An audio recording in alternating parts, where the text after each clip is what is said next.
Draw Learning. Hello guys, welcome to Draw Learning channel. Today we are going to draw a yellow pepper while we learn Spanish. This is a very easy drawing. Easy in Spanish is fácil.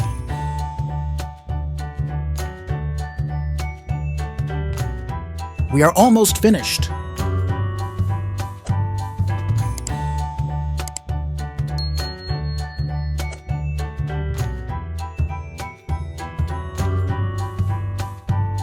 Now we use a larger marker to highlight our drawing.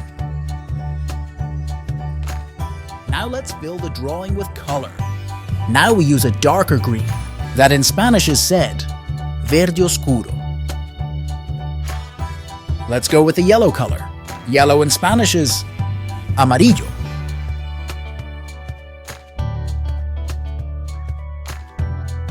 How do you say pepper in Spanish? Pimiento. Very good.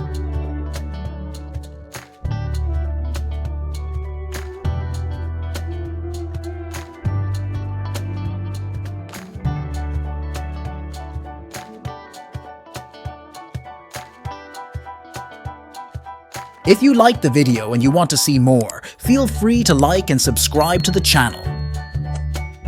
See you in the next drawing!